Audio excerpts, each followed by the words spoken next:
It's the NHL trade deadline. We got 1 hour to go. It's our NHL trade deadline frenzy, and the Hawks haven't done anything yet. But will they? Stay tuned to find out.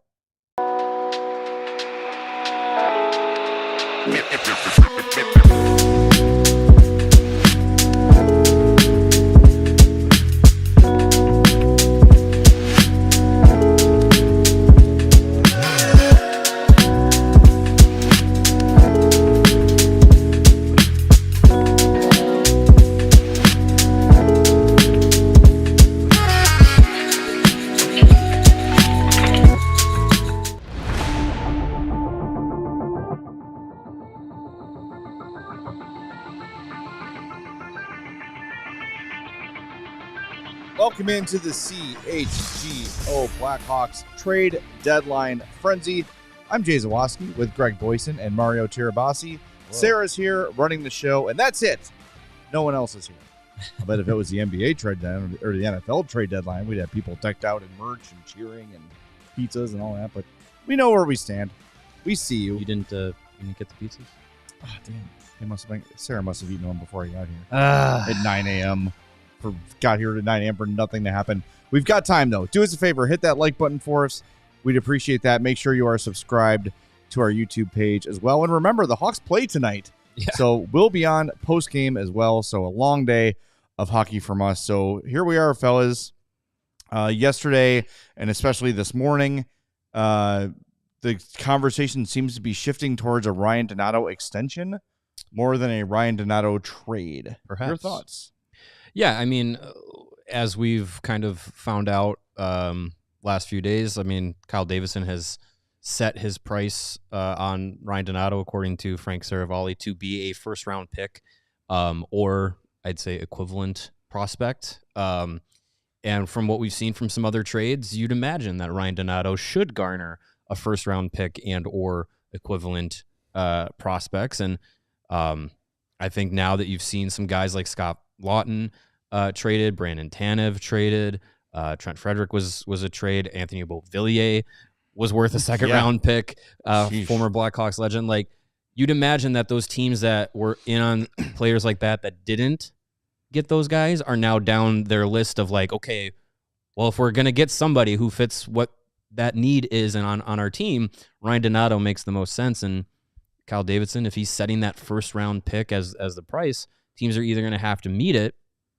or if they're not, I don't think Davidson's going to be a guy that's going to be at a point with Donato to say, well, okay, we'll just trade him for whatever then. I think he's a little bit smarter than that.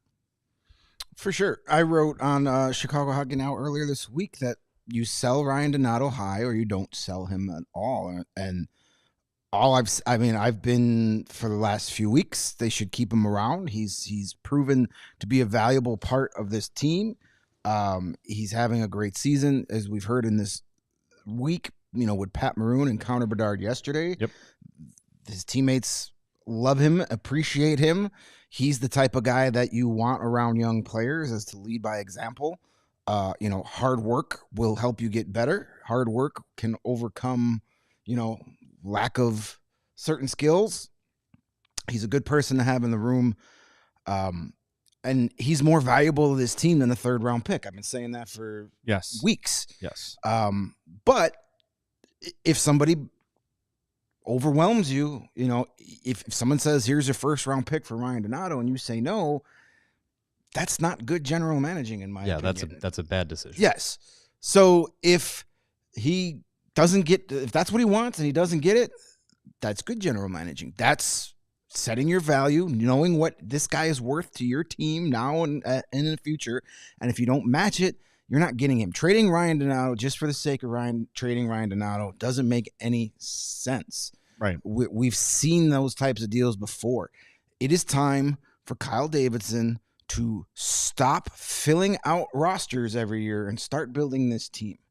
And maybe that starts with keeping Ryan Donato here for another couple of years. But you have to just stop going and getting placeholders and just throwing a bunch of guys together while you wait for your prospects who may or may not ever become NHL players. You have to start paying attention to this NHL roster for the here and now and keeping Ryan Donato and then giving him a 2-3 year extension, that's doing that. Yeah, and it's funny. It's been kind of fighting this narrative all morning, and if you have followed, if you're watching us, I think it's safe to assume that you follow the Blackhawks pretty closely. And if you're under the impression that Kyle Davidson has been offered a first-round pick for Ryan Donato and has balked at that, I don't know what to tell you. There's no way in hell that offer's been made. And look, I know you can go around and say, well, this guy got offered this and this guy got offered this, and that's fine. But it doesn't necessarily mean that was offered for Donato. And I think a lot of the same people who are like, you got to trade him. This year's an outlier. You got to sell high. Other GMs around the league think the same thing about Ryan Donato, by the way. They look at this and say, well, he's shooting 16%. He's never produced at this level before. Am I going to give up a first-round pick for a guy who's just having an outlier year? I don't know. So it works both ways. Yeah. I promise you, if there is a first-round pick on the table, be it the 32nd pick to anywhere down, Kyle Davidson is saying, yes, thank you very much. And if he loves Ryan Donato, he'll say, I will call you on July 1st. That's when they make their first calls. Yes, that's when those first phone calls happen. Legally, they can't make any sort of calls before that. They never happen. It's never happened. No agents get any phone calls before July 1st. You got to make sure. It's amazing that they sign these deals within like 8 seconds. I know. You got to make sure your GM rating is high so you can have all of your Blackberries available to you. Yes, exactly. That's how it works. Exactly. I mean, the only scenario in which I would entertain the idea of Donato getting moved for less than a first-round pick is if from Donato's camp he has said, as we've heard, like, oh, contract extension talks are ongoing or anything like that. Unless Donato and his agent say, like, I am going to free agency no matter what. Now, obviously, like, money talks, sure, but I don't want the Blackhawks to overpay for Ryan Donato. But if Donato were to say, like, I'm going to free agency, then I think you entertain the idea of maybe less than your offer or your price tag, rather, because you don't want to just let him walk, right? Sure. You'd rather capitalize on, okay, if you're definitely going to free agency and the best offer we have is a second-round pick, I think you still probably take that. But again, that's the caveat of only if Donato has expressed that, which I don't think there's been any indication that he's done that. I think from what he's said at the beginning of the year, throughout this season, it's that he likes being in Chicago. Mm-hmm. He wants to help be part of, what's building in the organization. And he also, for himself personally and, for his young growing family, wants some stability. So if the Blackhawks offer that, if they don't get what they're looking for in a trade, then I think that would be something that would be enticing to him. Yeah, I think these are all things that have been discussed with, between you'd hope the Blackhawks, Donato, his agent. I don't really. Discussions are ongoing. That's what that means. Yeah, situations are fluid. I don't think Donato is the type of guy that like really puts a whole lot of thought, right now into what I'm going to do in the summer. Like, I don't think he came into training camp saying, I'm going to be a free agent next year, no matter what. Right. He's a. Well, he knows his contract. Right, but he's not like. I don't think that was his like goal this year. I'm going to have a career year so I can cash in. Like, I am. If only it was that simple. Nothing is going to change me from becoming a free agent this year. Like, I don't think he's ever thought that. He's a. What did Sorensen say yesterday about Mrazek? Like he's a feet on the ground right now kind of guy. Yeah. Like he's focused. Ryan Donato is focused on playing the Utah Hockey Club tonight, to be honest with you. Like, I know guys say they tune all this stuff out, but I really think he's one of those guys that can like turn that stuff out. Probably, yeah.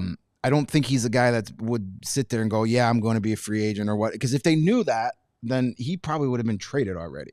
Right. Like, obviously, if they know he's not interested in re-signing, then they would have traded him. Mm-hmm. So there has to be some mutual interest there to then set the price that high. And if you don't get it, we're just going to keep him. You don't do that if you don't have if you don't have zero indication that he's coming back. And I think it is also wise of Davidson to let the dominoes fall here. He's got 50 minutes to get a deal done. Mm-hmm. I'm sure that they have said, all right, we are within, with Donato and his agents, like we're within conversation distance of a contract extension here. Let's see how the next few hours go. Mm-hmm. And if our price is not met and it's not a place that is going to be beneficial for you, then we'll do the extension. They've got time. They've got time to be patient. If there's anything we know about Kyle Davidson, it is that he is patient, more patient than pretty much anyone in this city when it comes to the Blackhawks. So nothing has been done yet. I don't think that there's going to be a deal signed for Ryan Donato that's going to be 2-3 years from now. If it's that long, oh my God, we have to get out from under the Ryan Donato contract. He makes $2 million.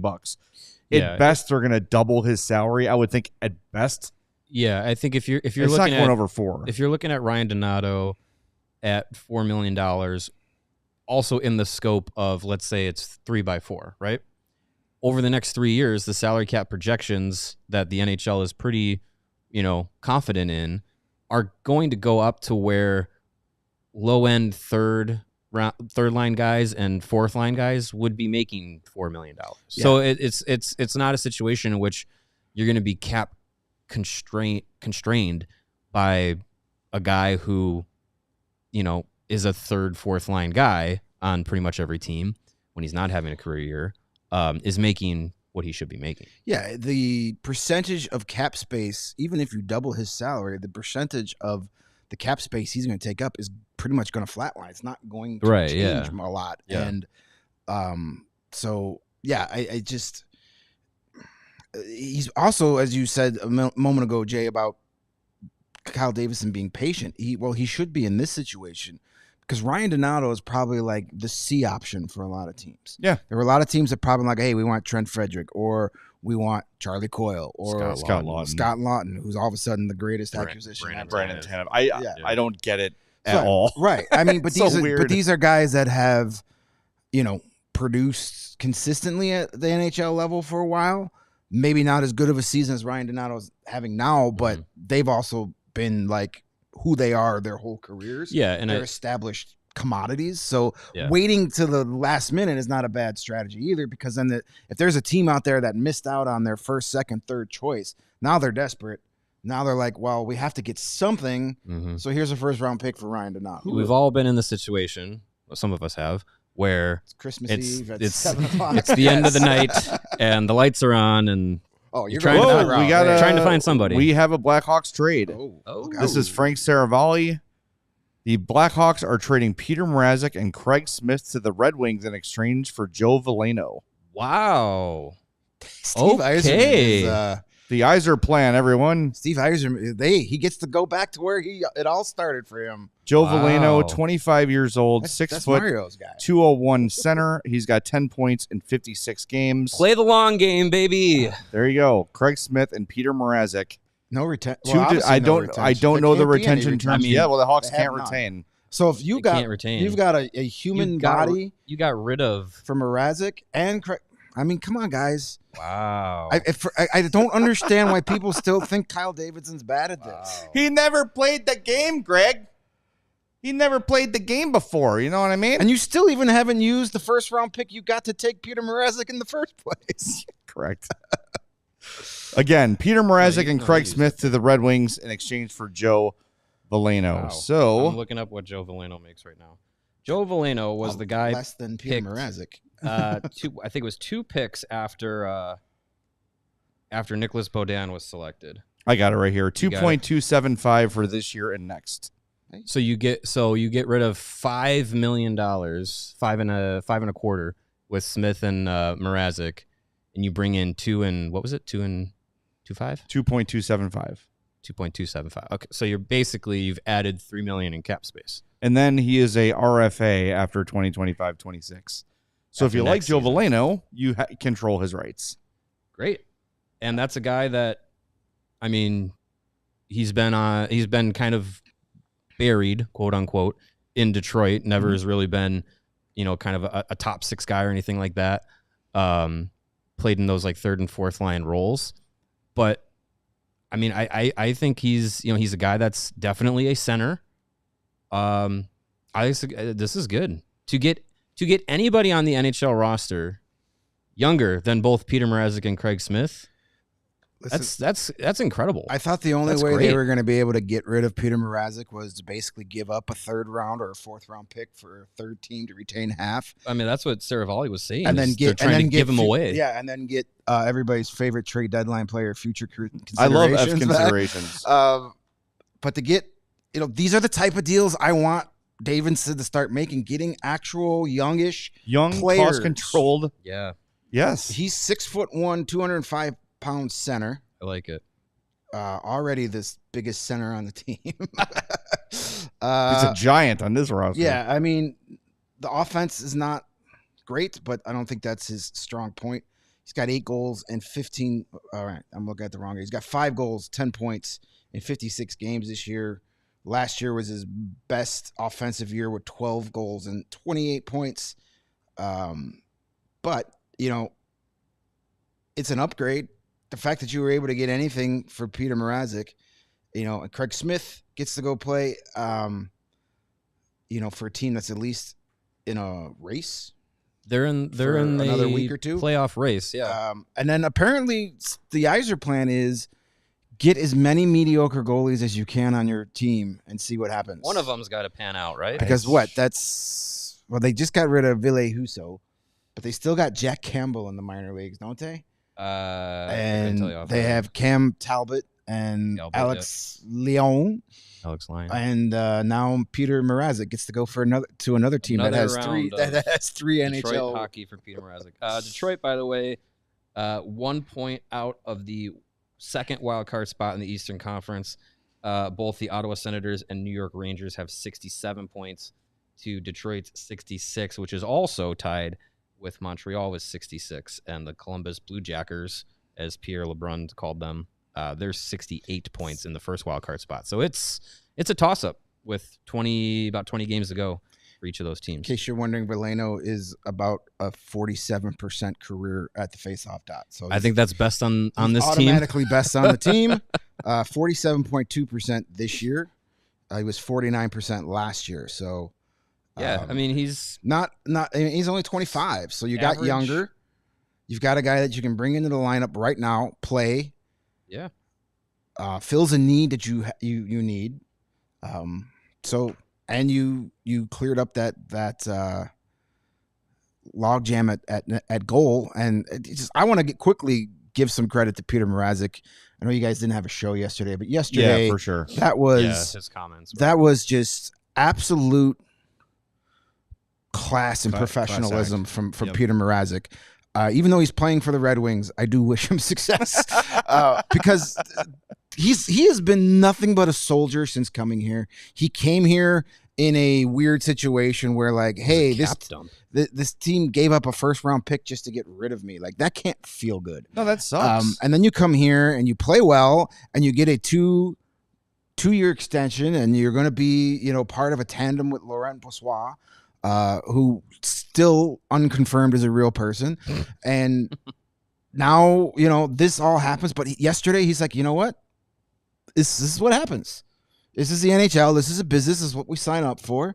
And while I'm here, and like we're waiting for Peter to talk to us, and he's taking off all his goalie equipment, and he's making jokes with Spencer Knight next to him, like being Peter Mrazek. Yeah. He's always been a cheerful guy, a great quote, a true pro. It sucks what happened to him here, but he gets it. The Blackhawks are set for goaltending now for the foreseeable future. Mm-hmm. And he did right by him, and he's familiar with Detroit, having been drafted there, won the Calder Cup with the Grand Rapids Griffins. So that's a win-win. Win-win. And you know what? Also, probably I could check real quick, but it also makes it a win for us. Is I'm sure Detroit Red Wing fans are going crazy because they're dying for something to put them over the top. Yes. Thank you. They want like defensive help, and to go get Craig Smith, who's a good defensive player, but they want a defenseman. Like, I don't think Peter Mrazek and Craig Smith are putting them over the top for a playoff spot. No, that's they want a difference maker. That's like depth padding, right? That's what like Colorado was Joe Veleno. Yeah, I mean, but Craig Smith is the guy you add when you're Washington or you're Dallas. Is Winnipeg adding Brad Tanev is like, right, you're like, all right, let's beef up in the bottom 6, and in case someone goes down, get a penalty we have a killer. confident. Yeah, Craig Smith brings nothing to Detroit. Nothing against him. It's just I don't know. This is the thing that drives me you crazy. Over the top. Yeah. Is this what we're talking about with Davidson? Is like, well, he never played. Steve Yzerman is screwing the pooch in Detroit. Like he was this. He goes to Tampa. He has great players in Tampa. Wins some championships. Goes home. Hometown boy. Goes back to Detroit to save everything. And they have been spinning their tires since the day he landed there. Mm-hmm. The biggest thing he's going to do this trade deadline is help his old team, Tampa Bay, get Yanni Gourde and Oliver Bjorkstrand by retaining half that salary. That's going to be the most significant thing he does. Yeah, I mean, we'll see how that shakes out in Detroit, but I was watching that game last night against Utah, who the Hawks are playing tonight, and at the end of that game, as the final seconds are getting ticked off, the home crowd is booing them. Yeah. It's not going great. And that team is like, damn shame. If it's not the DeBrincat Kane line doing it, they've got nothing. Yeah, with Raymond and Larkin as well. Yeah, I mean that they've got. Yeah, that's basically it. They're top heavy. Like if they're not scoring a goal on that top power play unit, and Andrew Kopp's done for the year, and their goaltending is mediocre, and it didn't get better. As much as I like Peter Mrazek, it's still mediocre. Yeah. Stephen Ellis, our buddy, has tweeted out the current Red Wings goaltenders under contract: Cam Talbot, Alex Lyon, Peter Mrazek, Jack Campbell, Sebastian Cossa, Carter Gielander, not to be confused with Alex Nylander, and Gage Alexander, male prostitute. I mean, they're hanging their hopes on Sebastian Cossa becoming like a legit NHL they drafted him 1A in the first starter. round. Exactly. They drafted him in that Spencer Knight range of the first round. Right. Yeah. Well, I mean, hopefully he pans out, but other than that, you got a lot of really great backups. Yeah. Hey, Mrazek will play at least, probably. You'd think. Well, Cossa he goes from one 3-goalie situation to another 500 goalie situation. I mean it's not a trade that's going to be talked about a lot on the national shows or whatnot. It's not going to be one that people look back and say this is when the dynasty was built. But to get an actual NHL player, in their for mid-20s. Peter Mrazek, who's also saves you half on the salary cap. Not that matters, but still, that's good. Having more cap space is better than less. Yes, and as a couple people have asked in the chat. Wait. Can you say that again? More cap space. Wait, hold on. We need to clip this for social. Sarah, get ready. Go ahead. Having more cap space is better than having less cap space. That's my Steiner math for you guys. I think there is a future of being the 18th assistant general manager for Kyle Davidson. I will be the capologist. Yes, you are the math guy at Madison now. This number's more. This is less. But a couple people are asking how did they get away with not retaining? The Hawks have no retaining slots left. You can only have 3 at one time, and they're still retaining on Jake McCabe. They're retaining on Miko Rantanen, who's now a Dallas Star. We'll get to that in a little bit. And Seth Jones. Who's not a Dallas Star. Who's not yet a Dallas Star. So that's why. So yeah, this was a good move. And hey, we make fun of Steve Yzerman a lot, but he just did the Blackhawks a huge favor. Makes up for beating their ass all those years in the 80s and 90s. Yeah, he definitely owes Blackhawks fans some favors just for killing them year after year after year. You mentioned it. There are some really big trades today. A recent one, I know a guy that some Hawks fans have had their eye on, Casey Middlestat, is going to Boston for Charlie Coyle. That one happened just as we were starting to show. The full trade is Coyle and a 5th-round pick to Colorado, 5th-round pick in 2026 to Colorado for Middlestat, Zellers, and a 2nd-round pick. So that's that trade. We're going to hit the break zone and fill you in on the big, big, big trade of the day next on the CHGO Blackhawks trade deadline frenzy. And light beer just got better. Introducing Sam Adams American Light. It's clean. It's crisp. It's super easy to drink. I'm going to ad lib. Also refreshing. Oh, yeah. That's a good ad lib. No gimmicks, no fluff. It's just kick-ass beer. Sam Adams American Light is not your average light beer. It's brewed with 100% American source ingredients from local independent farmers. That is light beer made the right way. It should not feel like a compromise when you drink a light beer. Like, well, this is very watery, but at least, I'm not full. No, with Sam Adams, you get that delicious beer taste without the fillingness. It's amazing. It's an American classic, so smooth you want to crack open another one. Light beer just got better. Grab some Sam Adams American Light. Available now at select Chicago retailers. It's always Sam season. Must be 21. Please drink responsibly. You know where's a good place to have a Sam Adams American Light? Hooters. Hooters is a great place to have that. Pair it with some wings, and it's going to be a good day for you. When you think about cold beer, hot wings, and sports, of course you're thinking about Hooters.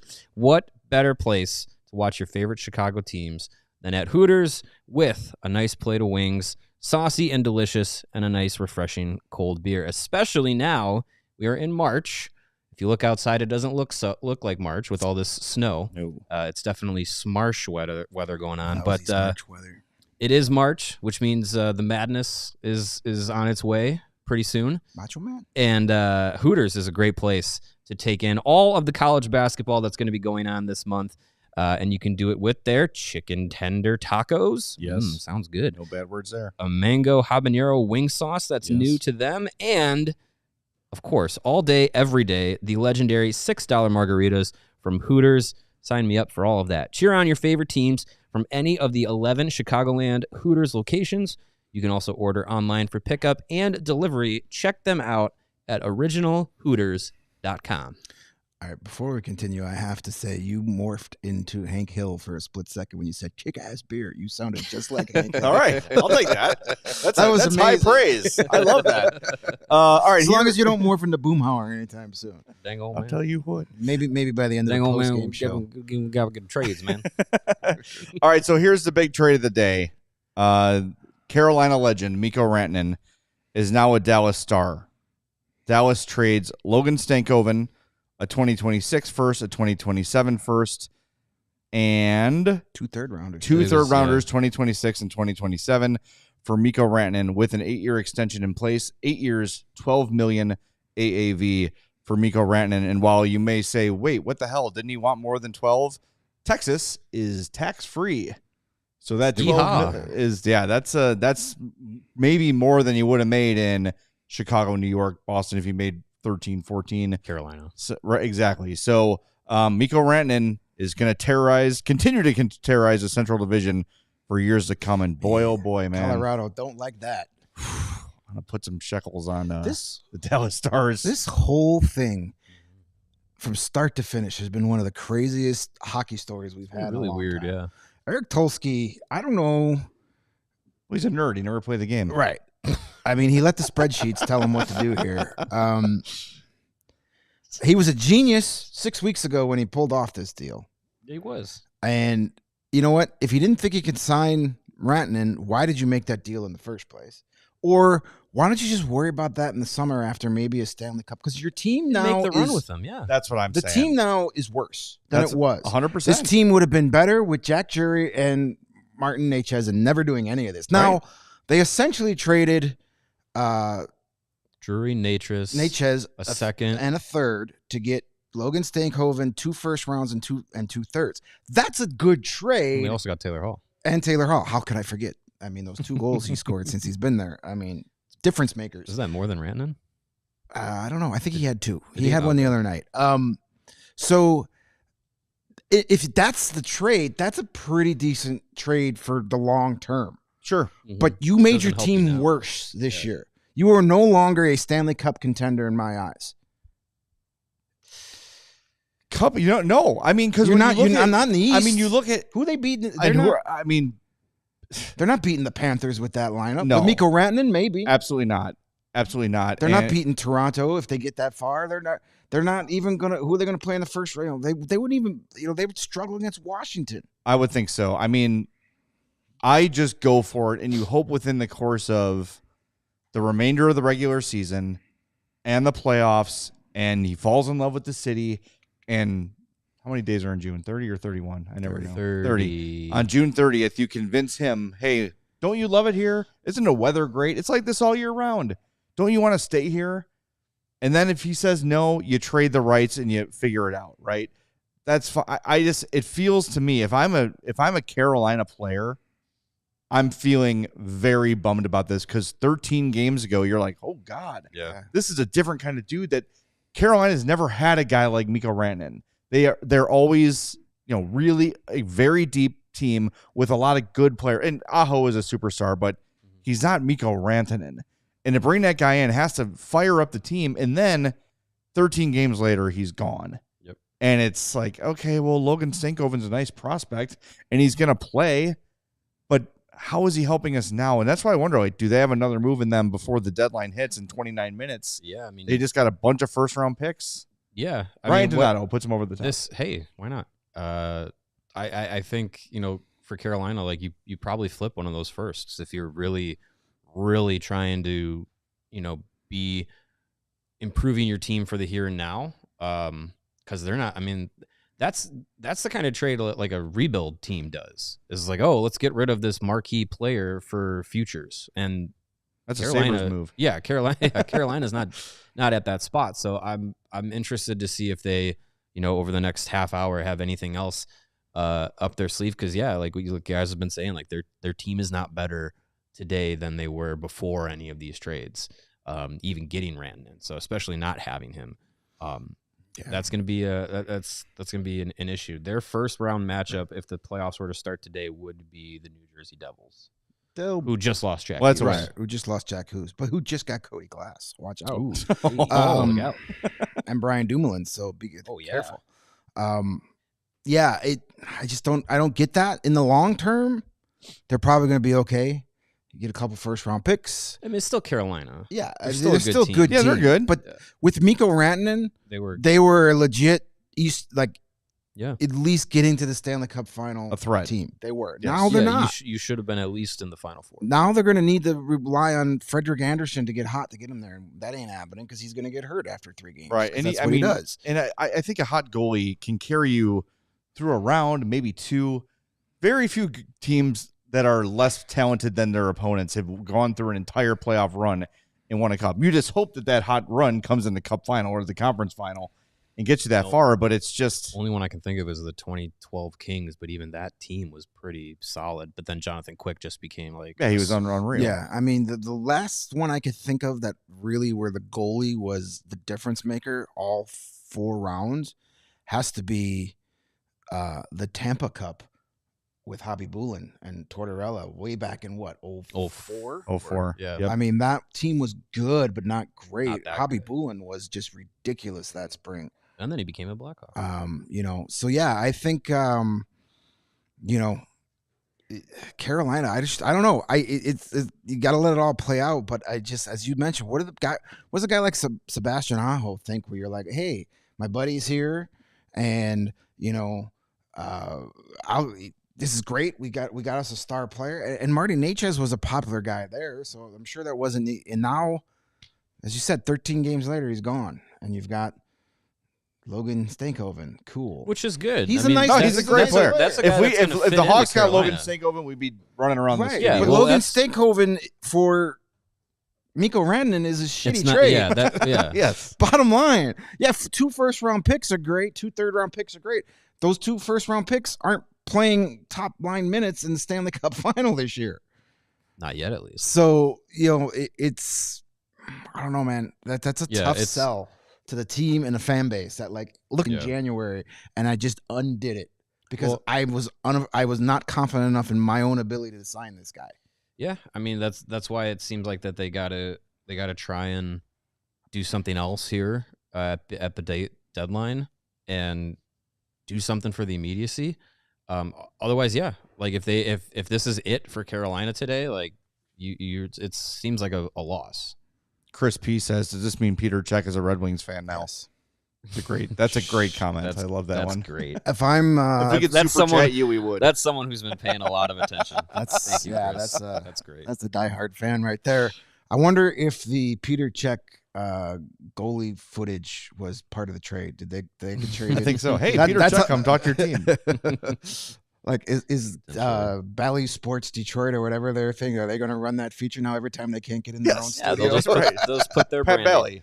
Put their branding Pat on Bally. it. Yeah. A couple other things. Jeff Merrick reporting that a Wyatt Johnston contract extension is imminent, so we should get deals on that. So that's interesting. Now that they've got Rantanen locked up, secured, they know the terms. Now they can address their young stud and Wyatt Johnston. And boy, if I could, I've said this before, Jim Nill is killing it. Like that's why he wins that trophy every year. It's how you build. It's how you keep the system going. You've got good young players. You have the balls to pull off big trades. It's great. You have your finger up. Speaking of Wyatt Johnston, Blackhawks? 5 years, $8.4 million AAV for deal. Wyatt Johnston. It's a good contract. That's really good. That's pretty solid. Especially with the cap going up. That's a really good deal. Mhm. That's a guy that's bought in and says, yeah, I want to be here. And then what is he going to be? Does that even take him? He's still an RFA after that, right? Because 5 years. He's what, 20? He's 21, Yeah. Yeah, so he he'd would still be an RFA. and he hits free agency again at 26. But he'd still be an RFA. That's my point. I know, but That's he's Yeah, that's great. it's a good piece of GM. Great deal. Kyle Davidson has said he wants to model himself after the Dallas Stars. You're seeing why. Yeah. Well, I mean, the first deal of this young group was Alex Vlasic, and that was what 6 by 4 point something, 4 and change. 4.6. Yep. Yeah. So I think it's not exactly the same because Vlasic will be a UFA at the end of it, but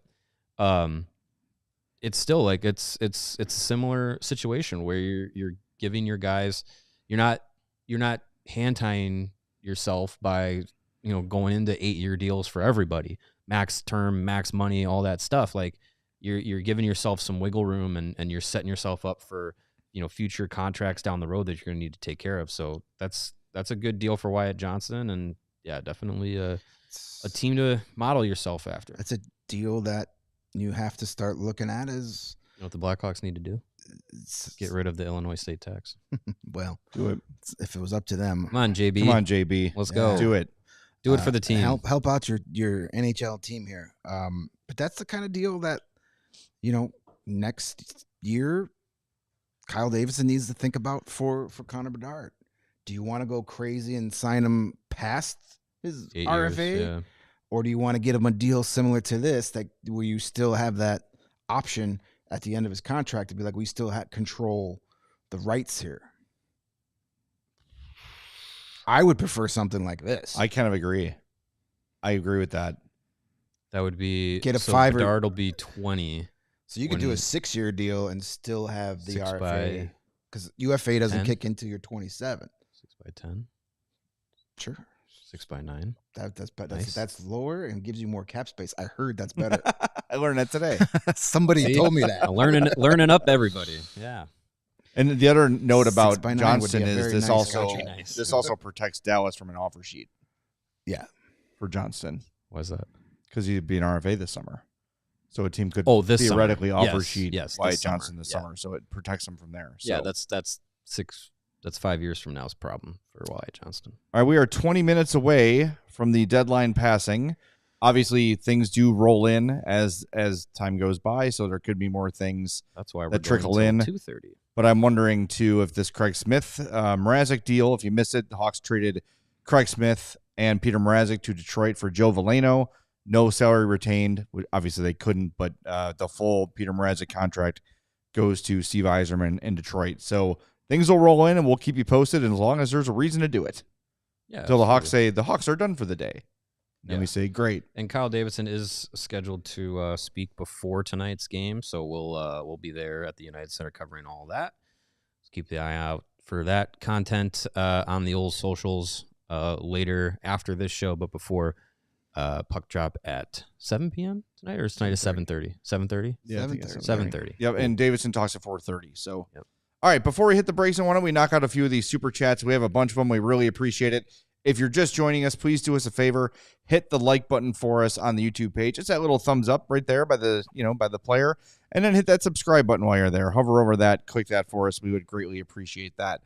All right, where do we want to start with super chat, Sarah? Ben Gorius with a $20 super chat says, finally got y'all live. Thoughts on Hughes being out for the season and possibly keeping Donato? And if we're keeping him, how does management procure a better Bedard line? Love you guys. Thank you. We've talked about the Donato thing a little bit. I don't think it's going to, we got to see if they do extend him, we have to see what the deal is. Right. Yeah. I just can't imagine it's going to be anything that's going to restrict them from anything else. They've got nothing but cap space. They've got to spend 20, even more now. They got to spend roughly 23 million to hit the floor after you got rid of the Mrazek contract. Yeah. It's about 20. They got to spend 23 million just to get the floor. It's a lot of money. So even if you give Donato 4.5, that's still 19 million.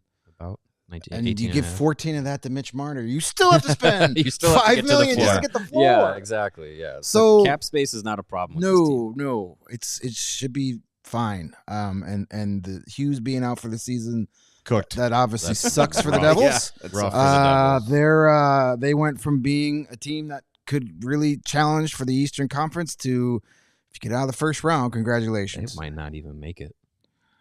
And the other part of that, too, is the bettering Bedard's line. And with Miko Rantanen, who I think was all of our number one target if he was going to reach free agency, not being available now, you've already lost. Who else just signed? Who am I blanking on? Wyatt Johnston. No, there was, Draisaitl last year signed. That was another guy you kind of had your eyes on this summer. I think now it's kind of Mitch Marner or bust, or you're going to have to trade for somebody. Yeah, the trade was probably going to be the likely route, but I think a lot of us never felt when Miko Rantanen was still in Avalanche, none of us really felt he was going to hit the open market. It was a pipe dream. No. And then when he went to Carolina, we're like, he's definitely not going to hit the open market now. Because he's with his best friend, Sebastian Aho. Well, you don't trade for a guy like that. He's got more best friends in Dallas now. So but then in the last couple of weeks, we're kind of like, ooh, he might hit the open market.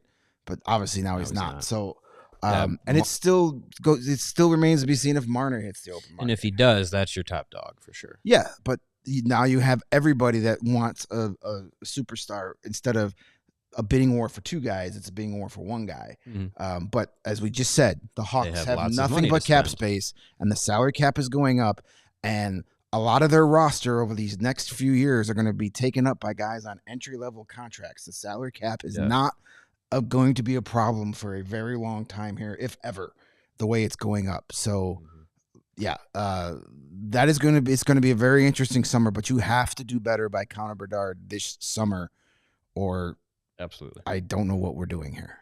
Yeah, it's definitely time. And there are other options, and look, things pop out of nowhere that no one sees coming. Yeah, there's going to be guys that this summer will pop up on the trade market because they're entering the last year of their deal, and they tell their GM, "Hey, I think I'm going to explore free agency," and then they go, "Okay, fine, do it on somebody else's dime." And then all of a sudden, a Kyle Connor is on the trade market, or Kirill Kaprizov is on the trade market. You don't know, and now you have all these extra first round. That's going to be a name we're going to hear about. Yes. For a long time. Well, Mark Lazarus said he was going to be a Chicago Blackhawk. Yes, that's a direct quote. Or as we call him, Liz. Liz. Happy birthday, Liz. All right, let's do another super chat here. Should we go Giggity's next, Sarah? $10 right there at the bottom. He says, not to say the Hawks will do this, but Veleno is still only 25, so he can be bought out at 1/3 of the contract, much cheaper than buying out Mrazek in the offseason. Yeah, but why? Yeah, I mean, just see how he does. Yeah, let him play. Yeah, and plus Veleno's a guy you could, if he's, I don't know why you would buy him out. If Veleno's a guy you can easily pass through waivers to get to Rockford if he's not good enough to make next year's roster. Sure. Yeah, his if you look at his player card, and I'll send it to you, Sarah, we can get it up in a little bit. His stats don't look great. His analytics don't look great, but opportunity changes here. Role will change here. So we'll see. Might as well give him a look and see what he can do. He's playing and I wouldn't judge anything based on the last handful of games we have this season. Give him a look next season, see how he does. He's and the then next Ryan Donato. Sure. He's going to go skating with Ryan Donato this summer and score 30 goals next year. All right, more to come on the CHGO Blackhawks trade deadline frenzy. Hit that like button for us. And our friends at Prize Picks, that is the best way to get action on sports in more than 30 states, including California, Texas, and Georgia. The app is amazing, super easy to use. All you have to do is create a lineup and pick more or less on a few player stats for your shot to win up to 1,000 times your money. So before the game, I will open my Prize Picks app and say over under 27, more or less than, Spencer Knight saves. More. Tonight would be a good one. Yeah. Half a point for Connor Bedard. Tonight's the night. That'd be nice. Yeah. One of these nights more is than be the night. Yes, one of these exactly. nights will work out. What's Joe Veleno's more than, less than? Minutes played, 0.5, less than. I think they're downloading his picture into the app. But that's how you do it. And the more you pick, the more you can win. It's great. And Prize Picks, they invented the flex play, which means you can still cash out if your lineup isn't perfect. You can double your money even if one of your picks doesn't hit. Prize Picks puts their members first, so all withdrawals are fast, safe, and secure.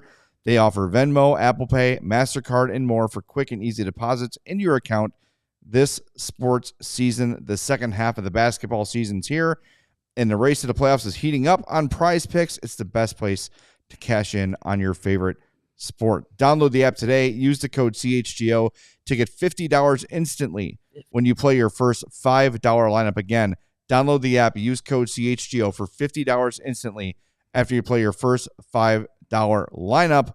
Prize Picks, run your game. And no matter what your favorite outdoor activity is, it's always important to have the best view, the clearest view, and the longest view. And with Right On Optics, you can have a full range of optic products that help you see clearly and see far into the distance and far into the future, like the Blackhawks and their rebuild. Everyone can use a good pair of binoculars, right? Whether you've been asked to watch your kids' sporting events from the parking lot, or if you are going on the Game Time app and getting the best deal on a seat and you're very far away from the game, you're going to need your Right On binoculars to help see and make you feel like you're right there at the 50-yard line or right up on the glass at the United Center. Right On offers high performance at a lower price. It's the perfect balance of performance and value that won't break the bank.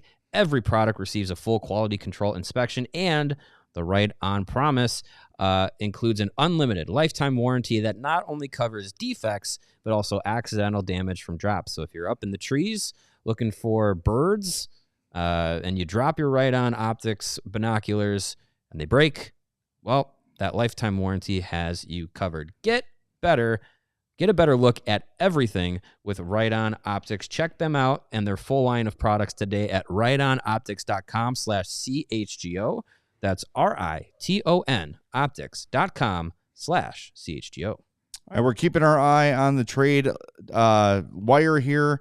Not a lot going on with 12 minutes left to go before the trade deadline passes. I got a feeling there's still some names out there that I feel like teams are going to jump after. There's always the 5 minutes before the deadline, here's 6 trades. I think I heard on the Daily Faceoff show that last year 8 trades rolled in after the deadline had passed.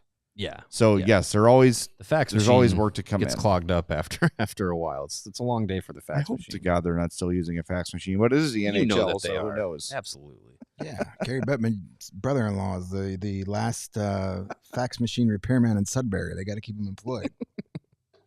Let's knock out the rest of these super chats. Yeah. It's making me itchy that we've got these still on the board. Psalmetry Music, I think I said that right, says since now Rantanen signed a $12 million deal in Dallas, has $13 million to sign Ben, Duchesne, Lundqvist, and Johnson. Johnson was offered 8 and he declined. Do you think? Well, that just happened. So thank you for that super chat, but that's already solved. Wyatt Johnston has already. I strongly predict they will not sign him to an offer sheet. That'll never happen. Nope, no chance in hell.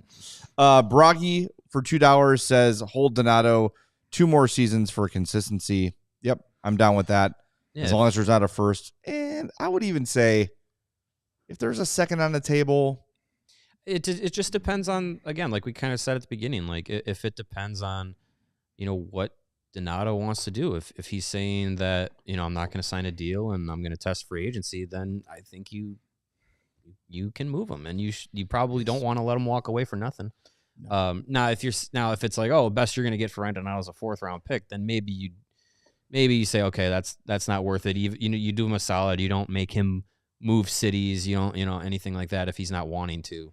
And then, you still have till July 1st to figure things out if he's, not signed or, before he becomes an unrestricted free agent.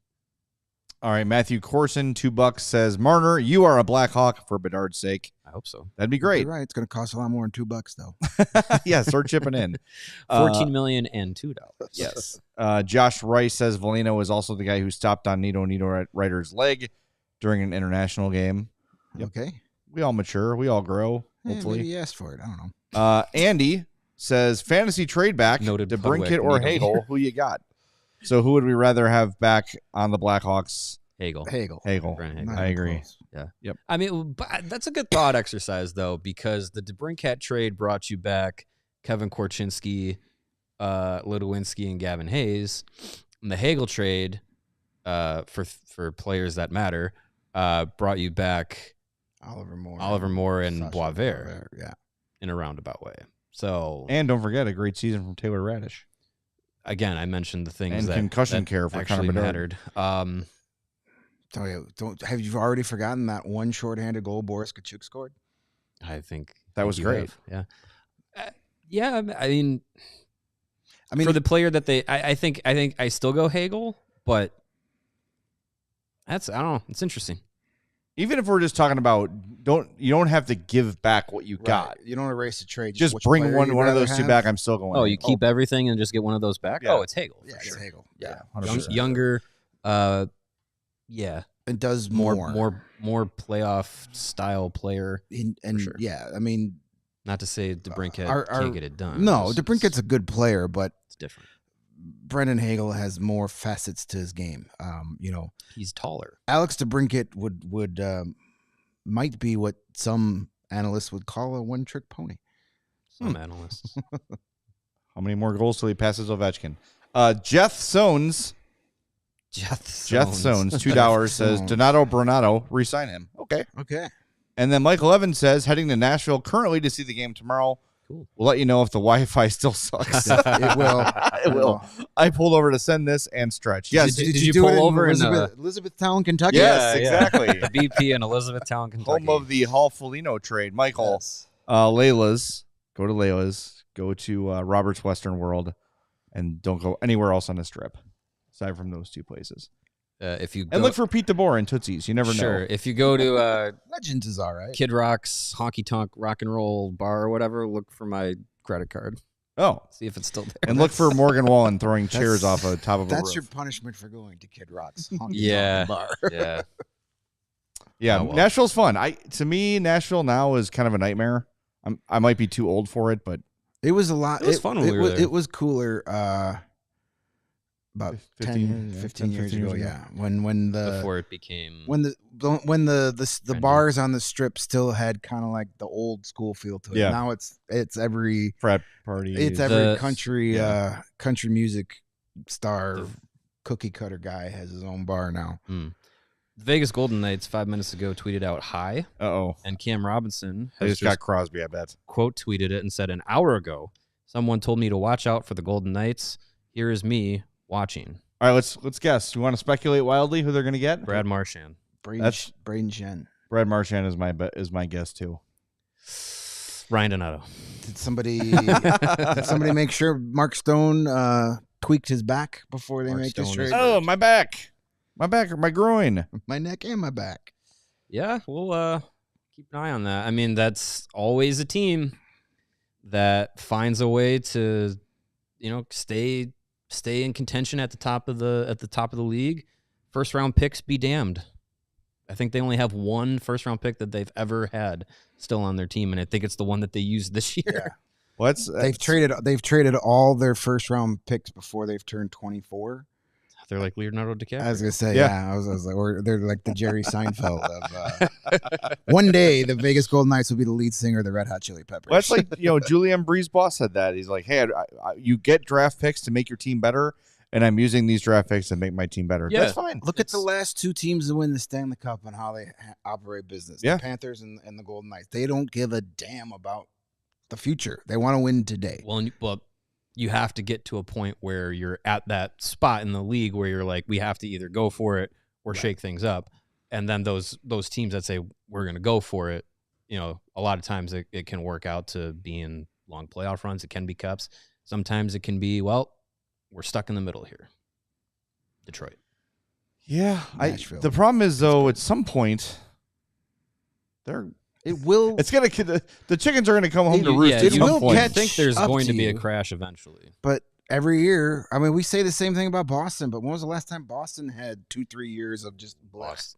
They might start. It might be starting. Yeah, but sure, they're trading off veteran guys, but who says they just don't reload next summer? I don't know. Well, you still got McAvoy, you still got Pasternak, watch out for them in the Mitch Marner race all of a sudden. Oh my gosh, could you imagine? From Toronto to Boston? Yeah. They should trade right now, Marner for Marchand. If you want to break the internet, as the kids say. But my point is, like, Boston would never do a complete teardown like the Hawks are. They never would. Yeah, no. I don't know if they have the market to do it. I just think typically, like, the Hawks wouldn't either, but they were left in such a horrible condition that they kind of didn't have a choice. And everyone, in hindsight says, well, they should have kept Strome and DeBrincat and Kane, and they had those guys and sucked. Yeah. They had those guys and still didn't make the playoffs. Right. So, yeah, I mean, we all know this narrative, but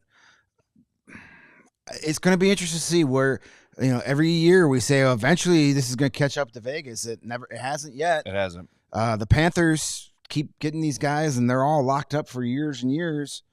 So somewhere, Tampa, Tampa's another one, and their team right now, I don't want to play Tampa in the playoffs. No. Vasilevsky is back to being the best goalie in the league, and that's trouble. The Panthers and Leafs are going to try and beat the hell out of each other so they don't have to play the Lightning in the first round, because that could be a quick exit for one of those teams. So Kyle Davidson needs to find that middle ground between building up through the draft and developing, and then also being as aggressive as the Panthers and the Golden Knights. That's, I think, you got to find the sweet spot between the two. Yeah. But you also have to build up your organizational depth before you can even think about that. And I think, I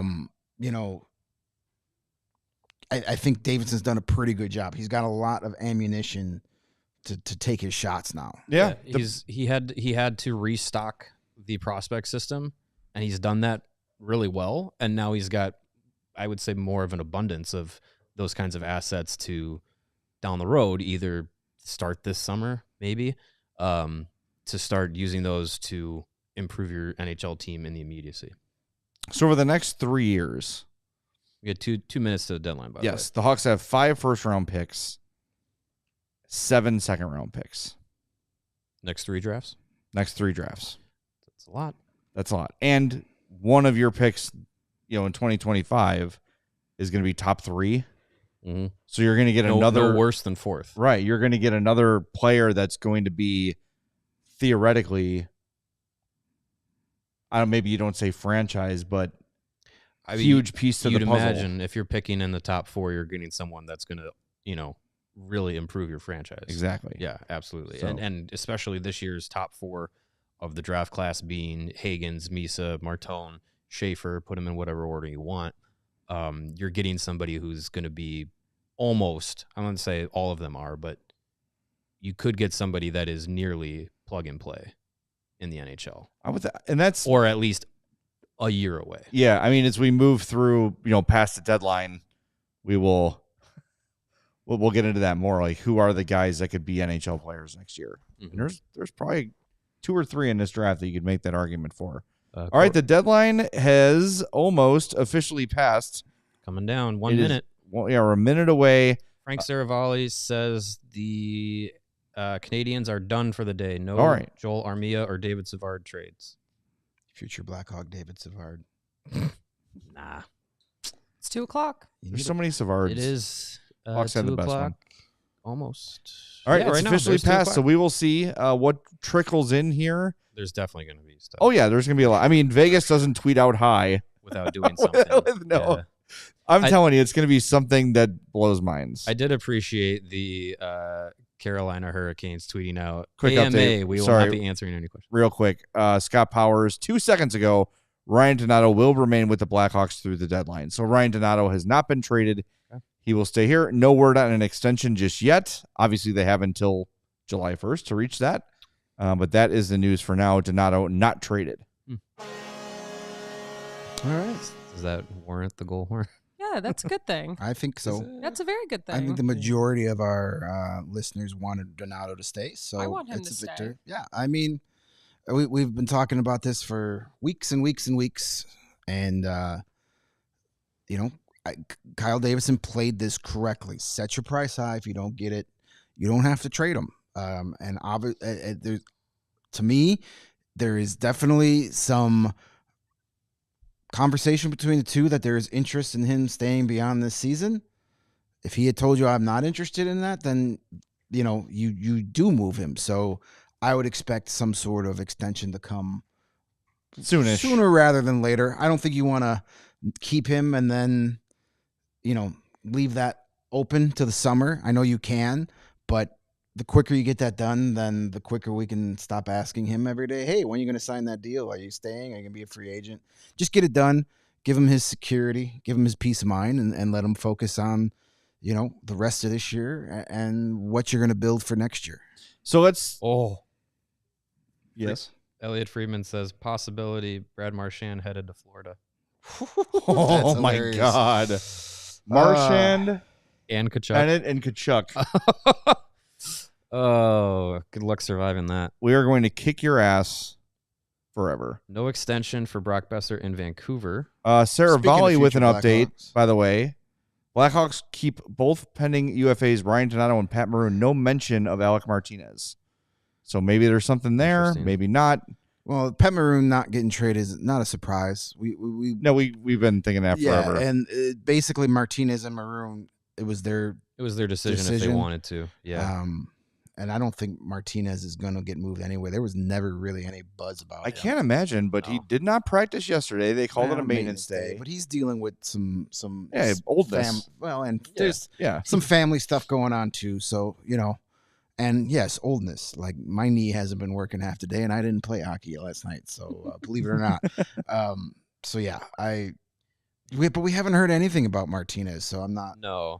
But man, Marchand on Florida, golly, Good Lord. that would be That's crazy. just amazing and amazing just because that would be a lot of fun to watch that team in the playoffs.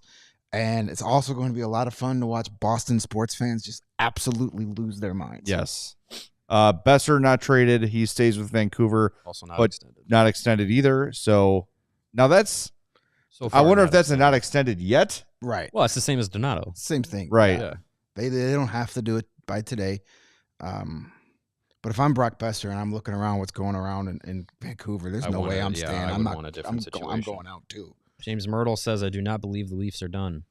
Well, Well, they have to be. The deadline's over. In 2 minutes, Elliot Friedman's tweet about Brad Marchand has 186,000 views, 2,000 likes, 1.6 thousand retweets, and 639 comments. That's what happens when you're Elliot Friedman. Freeman. Dude, I don't- never want that amount of. Well, I've always dreamed I know I don't of have to worry about that, but that's no. what I like back in the day. Like I want to be Bob McKenzie. I want to No. Looking at it now, nightmare. You never sleep. You're only That's why he looks the only time disheveled people give half you the they give you credit for anything is when you're wrong. Mhm. They remember every mistake you make. They don't remember anything you broke. It sounds like a miserable life. He always talks about how he told his wife, like, you are not allowed to respond on social media because it's going to get ugly. So just, yeah. Yeah. Take what we have to deal with on a daily basis and multiply it by 1 million. No Mhm. thanks. Yeah. Yeah, Like I'm the- out. thanks. Thank like you. Woj and Shams too. Like that's even on a bigger Oh, level with the God. Yeah, NBA. no. I No, mean, thank I would you. imagine those guys just don't have their Twitter app does not have notifications on. Like they don't even pay attention to any of that. You can't. Yeah. All right, we should get into the Donato, the fact that he's So he's still back. here. He's here. Well, he's not back. He's still here.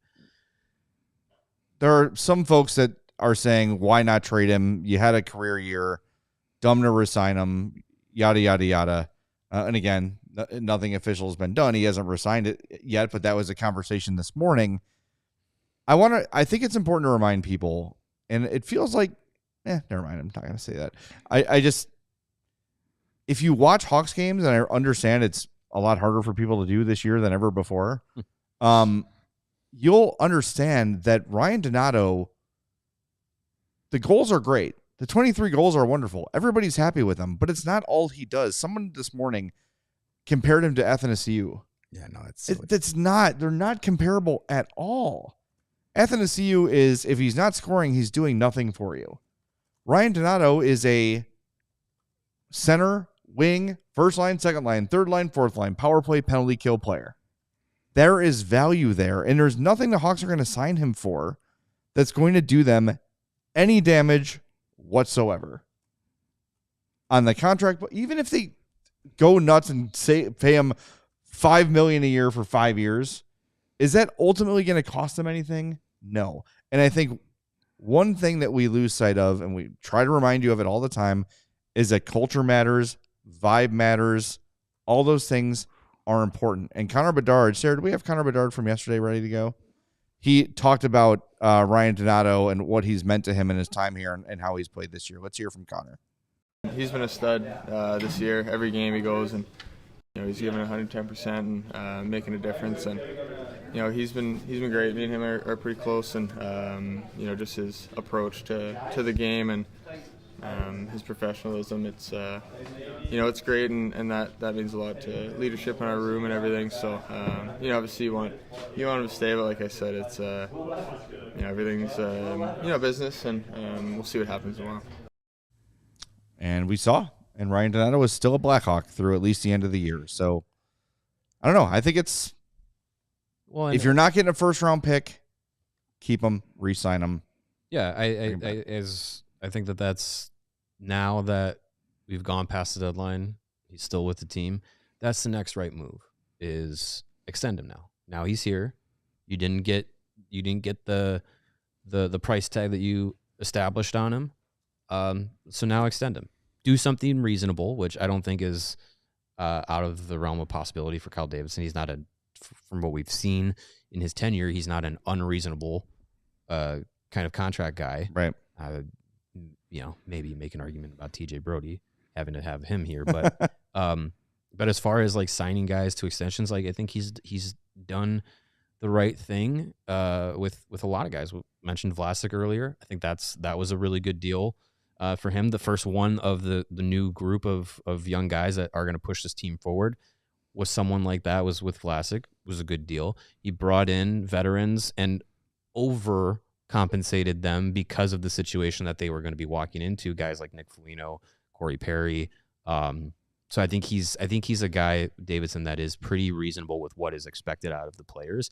I don't think he's a guy that is going to fall into the trap of paying for past performance. I don't think Ryan Donato is going to duplicate what he's done this year based off of what he's done for his career.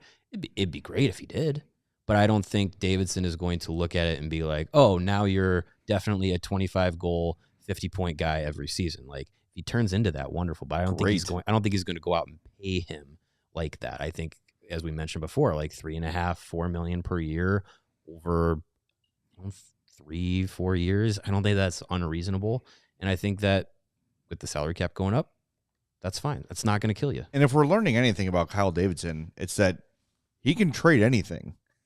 Yeah. In the last week, he's traded Seth Jones for $2.5 million retained and Peter Mrazek for nothing retained, and has gotten Spencer Knight and Joe Veleno back and a first-round pick.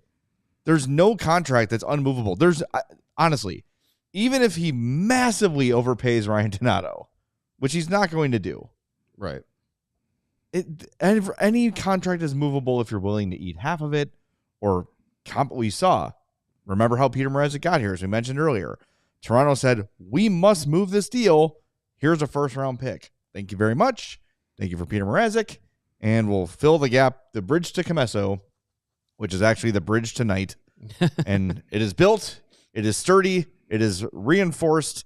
And we're good to go. And now Peter Mrazek is a Red Wing again. Got some things going on here. Marchand to Florida. It's happening, according to Elliot Friedman. Connor Timmins has left Maple Leafs practice early And Chris Johnston says the Leafs are getting Brandon Carlo. So is it Timmins for Carlo, maybe? That's kind of That's a lateral it's move. A lateral move but for those guys. And Saravalli says the Canes are done, so no additional moves today for the Hurricanes. Interesting. They're too upset. That's Can't read his text messages through the TV. I don't know if you. I don't know. That's going to be an interesting trade season to evaluate for the Canes. I know we talked a lot about it, but with getting rid of Rantanen and then not doing anything else after that is that's weird. That's a weird look.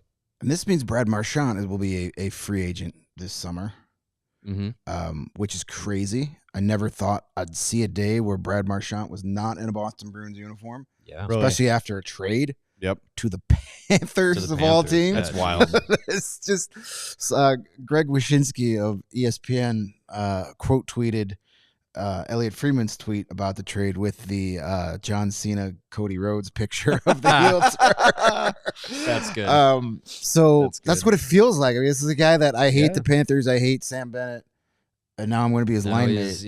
I mean, maybe they should never let him go to the Four Nations where he was on a line with him and realize, hey, this guy's pretty good. That damn Four Nations tournament. Yeah, so he's going to be a free agent this year. And no, I don't want the Blackhawks to sign him. I'm just saying I never thought he'd be on any team outside of the Bruins. Yeah, it feels like a Bruin for life, but nope. But they're moving on and definitely in flux with the Bruins based on, all the trades they've made. They've traded Trent Frederick. They traded away Charlie Coyle. Brandon Carlo's getting dealt reportedly. So they're definitely changing the makeup of the team, but they still have their David Pasternak's, their Charlie McAvoy's. Those are the guys they're building around. Jeremy Swayman. They're not folding up the tent here. They're just going to reload next year. They're going to find guys. They're going to be in on Brock Besser and Nikolai Ehlers, those types of things. They're not just going to stand pat and be like, well, we're okay with being mid. That's not acceptable in Boston with the Bruins. So this summer is going to be crazy. It's going to be one of the craziest NHL summers with so many teams looking to make big moves and, the salary cap going up. It's going to be a fun few weeks, or I should say few hours in between the Stanley Cup final draft and free agency. Yeah, right. We still got to find out what this Vegas thing is too. Yeah, Vegas. Now the mind reels. But is Vegas doing that stupid thing that they used to do, where it was like they would just tweet out random stuff? Colorado is apparently bringing back Eric Johnson for whatever the hell reason. Okay, vibes. Sure, he can drive the bus. Man, he must be the greatest guy in the world. He must make the best grilled cheese sandwiches. Seriously, like that guy is just never, ever without a job. Him and his brother. I think they are universally liked guys around the league, and I mean, those soulful island sounds. So long as you're serviceable in the league, being a good teammate, a well-liked person in the locker room can go a long way. So that seems like that's benefiting the Johnson family here. Good for them. Yeah, I'm happy for them. All right, well, we'll see if there's some more trickling in here. We got to get the actual details of the Marchand trade, but I mean, what does Florida have to give up though? Seth Jones. No, that would be quite the trade. That would be a twist. That would be great. So they've added Jones, they've added Marchand. Who did they added Vanacek, the goalie. Yep. Yeah, they did a goalie swap. So Nico Sturm too. Yeah. Yep. So they're loading up. They're ready. They're going to be a tough out. And Jesse Puljujarvi. Right. Who's going to figure it out any day now. Hey, Ryan Donato, it took him to be 28, 29 before he figured it out. That's true. Don't write him off. That's another guy who must be the nicest guy in the world because he keeps getting chances. Who's that? Jesse Puljujarvi. Yeah, I mean, teams apparently like him. Okay. Yes. This from Ben Pope just retweeted this. from Brogan Houston, who is a Utah HC beat reporter for Denver. I don't know what this is. DES News Sports. To Chicago, Victor Soderstrom, Aku Rate, and Shea Weber for a 2026 6th-round pick. That is the Hawks retaining. How can they do that, though? No, it's not them retaining. They're taking on his contract. So they're going to take on the LTIR that comes along with it. Oh, okay. Wow. Okay. I mean, if Ben Pope retweets it, I'm assuming it's... Yeah, well, this Brogan Houston guy he's a Utah reporter. Like he was in. Yeah, I remember he was in Utah when we were there at the beginning of the season. He's I remember the name. The Salt Lake Brogan newspaper guy. Houston. Yeah, I mean that's interesting. That's nothing leaving the Blackhawks as a future 6th-round pick. Okay, throw it out the window. Soderstrom, former 1st-round pick, 11th overall in 2019, but is playing currently overseas. I think Aku Rate is the brother of, I think it was Atu Rate, who was a 1st-round pick. So 1st-round pick. 23-year-old playing in Tucson this year, right winger, 19 points in 50 games. Mm-hmm. These are depth pieces. And then Shea Weber's money. Yeah, it's not something that this is one of those trades that you forget even happened 2 days from now. Well, I mean, if you want to see what Soderstrom can be. Yeah, I mean, it could help this looks like it could help get a little piece for the Ice Hogs as they push to make the playoffs. What is Victor Soderstrom? He was the 11th overall pick. I'm sorry if you said that already. I was reading. Yes, 11th overall pick. He's a defenseman, by the way. Right shot defenseman. He's right-handed. He's great. Hey, now 36 points in Seth Jones replacement. 47 games with Brynäs in the Swedish league this year. He is currently 24 years old, 6 foot, 200 pounds. Yeah, he's got 53 total games in the NHL with a goal and 11 points. And that would have all been with the Coyotes. Yeah. 82 points in 170 career AHL games. 16 goals, 66 assists. So there's some offensive ability there. This feels like more or less we're taking on the money. It gets him to the cap floor. For the record, after next year, that deal is done.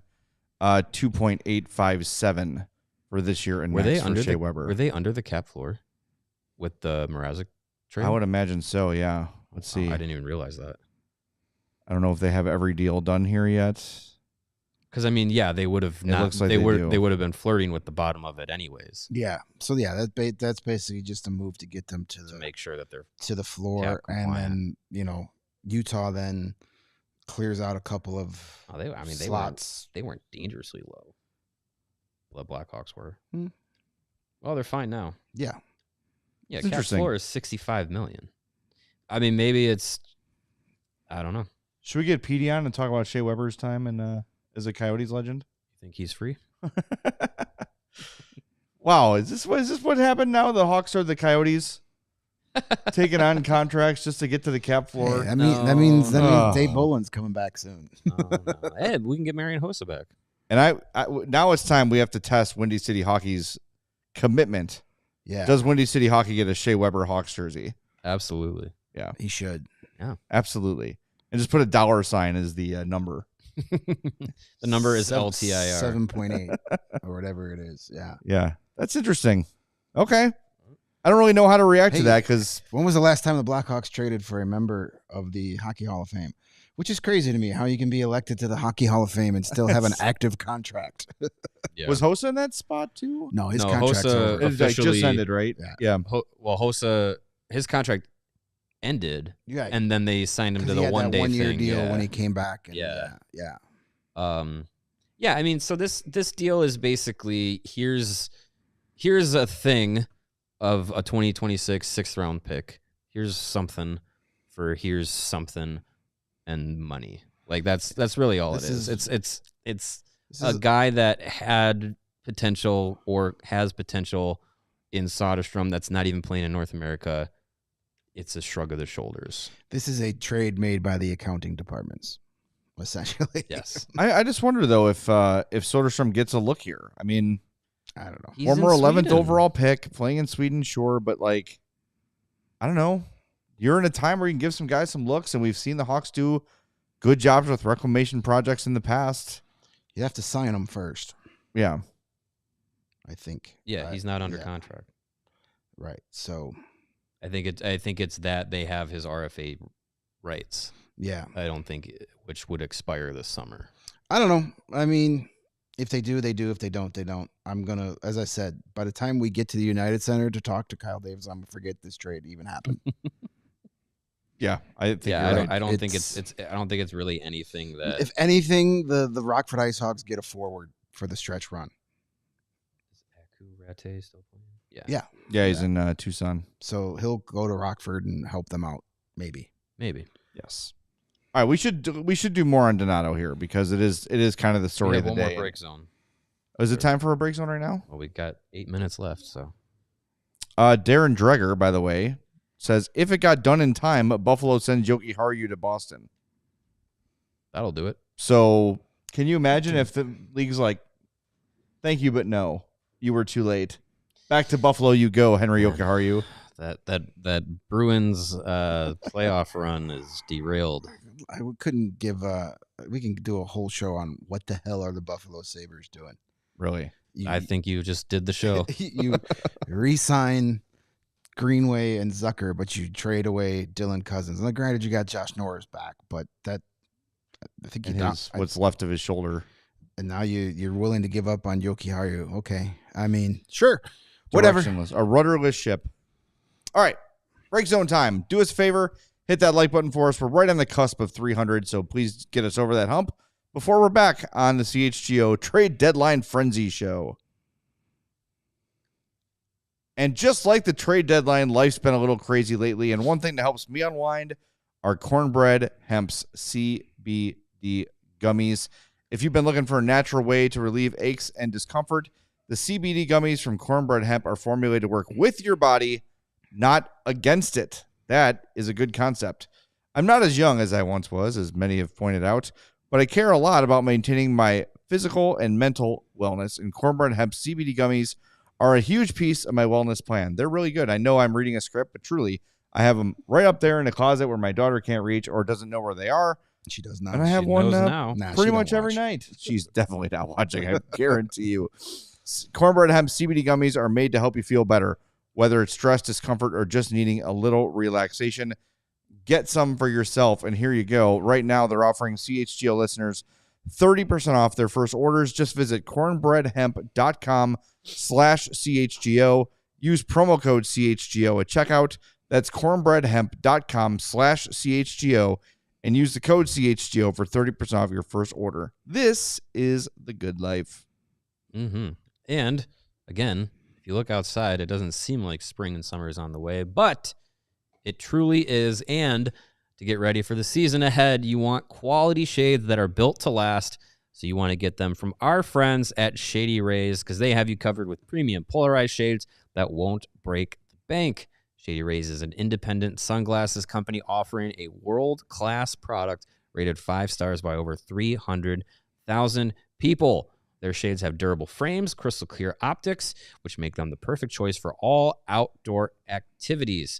They have hundreds of options to choose from, so you're bound to find them in the perfect matchup of style and your favorite team's colors to fit your style. Plus, Shady Rays, if you ever lose your shades or they take an unexpected hit, don't worry. They have the most insane protection plan of all of eyewear. Every pair of Shady Rays is backed by their lost or broken replacements policy. And if you don't love your Shady Rays, but you will, you can exchange them for a new pair or return them worry-free within 30 days. There's no risk when you shop because Shady Rays team always has your back with personal and fast customer support. So exclusively for our listeners, Shady Rays is giving out their best deal this season. Go to shadyrays.com and use the code CHGO to get 35% off of polarized sunglasses. Try for yourself. The shades rated 5 stars by over 300,000 people. All right, I know we got probably some more super chats. Let's make sure we get all these in before the show ends. We got one from Frank, hockey fan. Just sends us $1. We appreciate that. And Alvaro Soriano, loved him on the Cubs, says, how much money does the Blackhawks have to pay Mitch Marner per year? Well, $12 million for Miko Rantanen. I think it's going to be hard for Mitch Marner to say I deserve more money than Miko Rantanen. However, I mean, if the Hawks are going to get someone, they're going to have to pay. Their leverage is overpayment. their leverage is we have more money than most teams. Right. And Connor Bedard. Yeah. I think if you're looking at Marner, now I'm Rantanen at 12, but again, that's not rated with state income tax, and as much as that might be a headache to think about, like that is something that obviously players consider in deciding where they want to go in free agency. And I think with Marner, you probably look at still 13.5, 14 million, especially for Chicago. It might even be more than that. And you might have to trade to get him too. Ahead of July 1st. It's going to take at least 14 to get him, probably, and that's fine. That's fine. Do it. You were gonna pay that much for Rantanen or more. So I think if you're serious about really getting this team over that hump into the next stage of that rebuild, Marner's the guy that's going to do it. Yes, he's going to need that extra couple $1 million to pay Jason Dickinson for his number. That's true.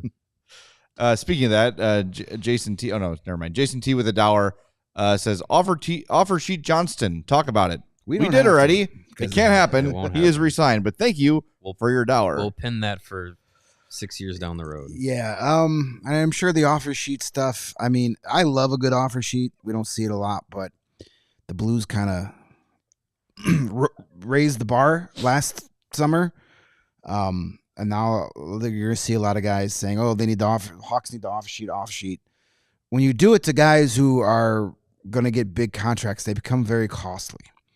Like multiple first-round picks and your first-round picks, meaning top 3, top 4 type picks. So we'll see what happens. We have a Senators-Sharks trade. Ooh. To Ottawa, Fabian Zetterlund, someone named Robbins, and a fourth. To San Jose, I believe it's Zach Ostapchuk, Gregor, I think it's Noah Gregor, and Ottawa's 2025 second-round pick. Why do the Sharks keep trading away Macklin Celebrini? Yeah, Celebrini's going to want They're out of there. ruining him. There's no NHL. He's tired of losing. He definitely wants out of San Jose. Look at his face. Did you see how upset he was after they lost and when he was in the penalty box? Yeah. Clearly, the fact that he was not happy that they had just lost and that he'd just taken a penalty means he wants out of town. And we should frame by frame break down every video of his face all the time. Yeah, I think that's what you're supposed to do, right? Yes. I think that's the out-of-town playbook. Yep. I don't know. I all I know is when Kyle Davison trades away NHL players, he's ruining Connor Bedard. But when Mike Greer does it, he's running a masterclass in asset management. So, okay. An absolute masterclass. We have a couple more videos on the Ryan Donato thing, by the way. We have Landon Slaggert talking about Donato. Do you have that one ready to go, Sarah? These are both from the post game on Wednesday night. So here is Landon Slaggert talking about Ryan Donato. Just watching Donato last week was I mean, it's not just this past week. It's his mentality the past year that I've been able to know him. He's a guy who's been up and down the lineup. You can slot him in anywhere. He's going to have success. And it's just awesome to see because his process is just better than anybody I've ever seen. So it's awesome to see him have success and also being a great guy doing it. Yep. Landon Slaggert. Landon Slaggert being positive. How unlike him. I know. It's so weird.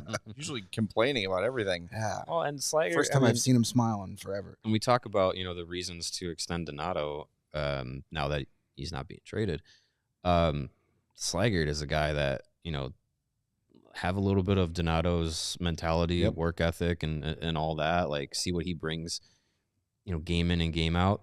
Have that rub off on a guy like Landon Slaggert. Have it rub off on a guy like Colton Dach. Like, that's a positive that Donato can bring to this team through the rest of this season and beyond if he is extended. Again, the quote from Slaggert, his process is better than anybody I've ever seen.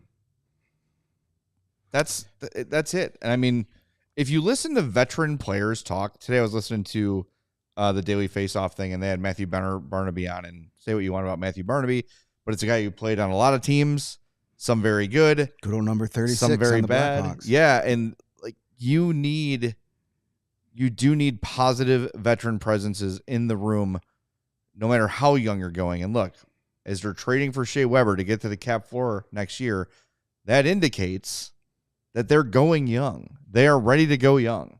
You're not going to have Maroon back. You're not going to have Martinez back. You're going to have some forward slots open. You can probably already count on Nazar for sure, Slaggert for sure, because neither of those two were paper transacted to Rockford today. It was only Colton Dock and Del Mastro. Not Kaiser? No, Kaiser wasn't either. Interesting. So these spots are here for these kids to take and battle for. And like you might even have a kid or two sitting some nights. So they're going to go young. It's what you want, but it can't be 12 children at forward, 12 children, 6 children on defense, and 2 children in goal. Khrushchev won't be back next year. It certainly sounds like Lucas Reichel won't be back next year. So that frees up spots. I mean, you got to remember, you still have Jason Dickinson. Felino's back next year. Probably Donato now. Teravainen, Bertuzzi. And as you mentioned, obviously Bedard. Mikheyev is back. So you probably have like 3 forward spots open.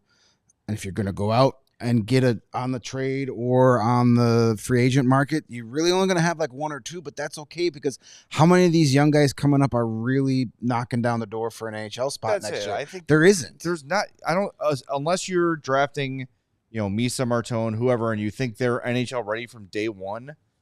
Okay, you hope they're going to go get somebody top 6 legit, over $8 million or more free agent or trade piece to play with Bedard, but there isn't any obvious, like Oliver Moore. Like there's guys that might get a look at the end of this year, like Moore, Aiden Thompson. Like those names have been out there, but none of those guys project as NHL ready next season.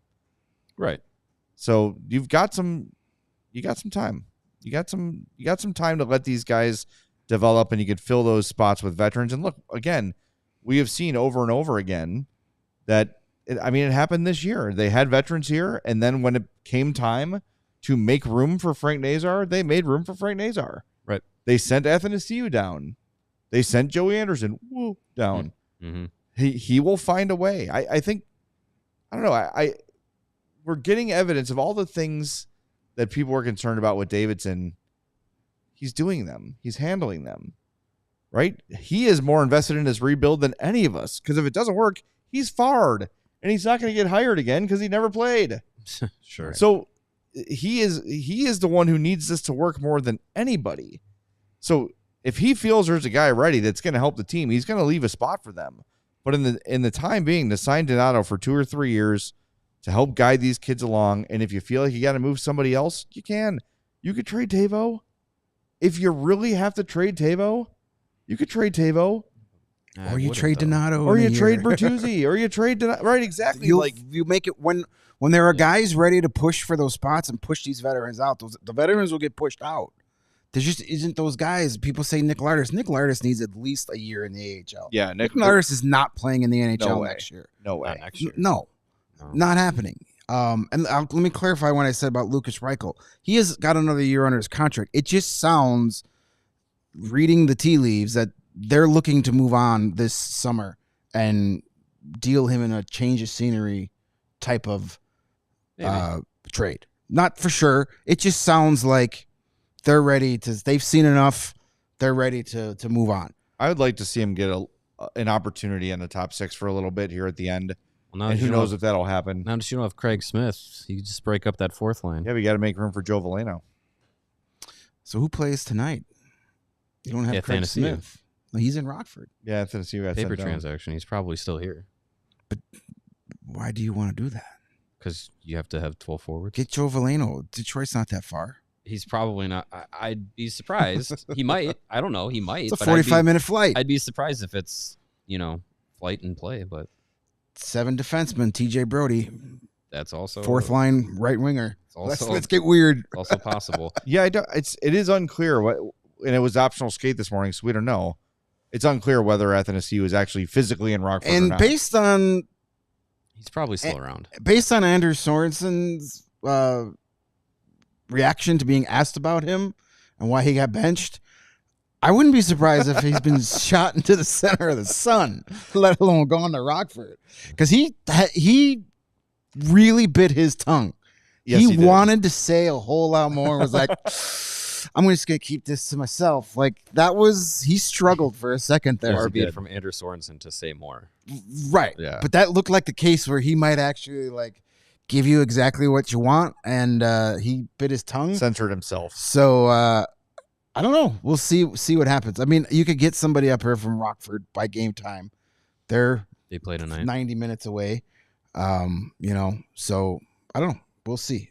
Could do seven defensemen. Post trade deadline, you only have so many call ups that you can do. So I think you probably have guys. You have enough for a lineup tonight if Veleno's not playing. Like, you can still do it. I would be surprised if Athanasiou actually went back to Rockford. But then that's going to be one of those call-ups. You're going to waste a call-up on Andreas Athanasiou? I'd rather do it with a guy you'd want to keep around beyond Joe Veleno. Well, no, I'm saying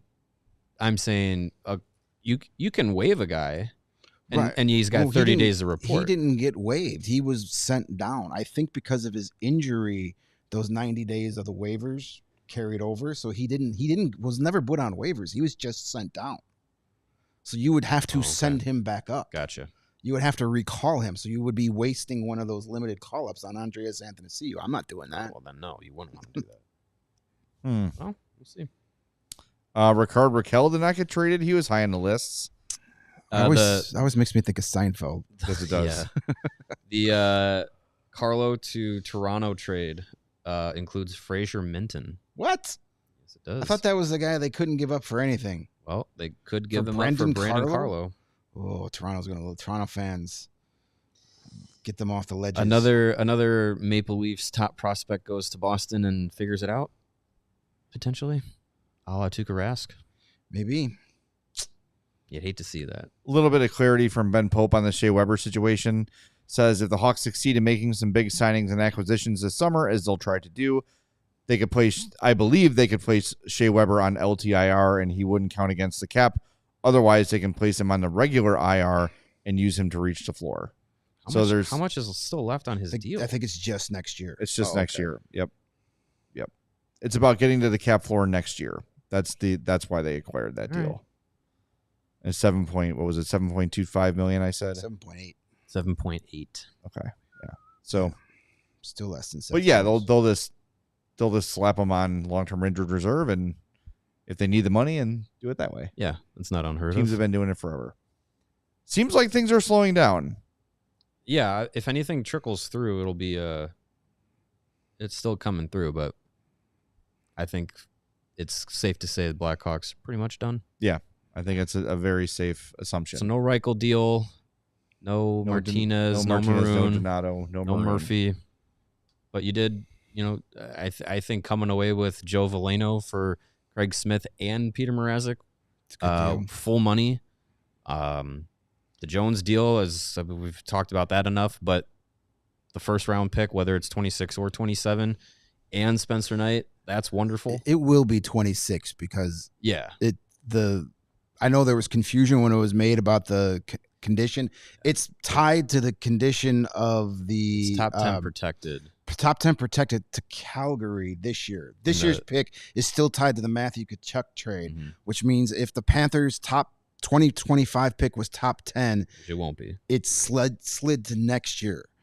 Right. So that's not happening. So it will be the 2026 pick.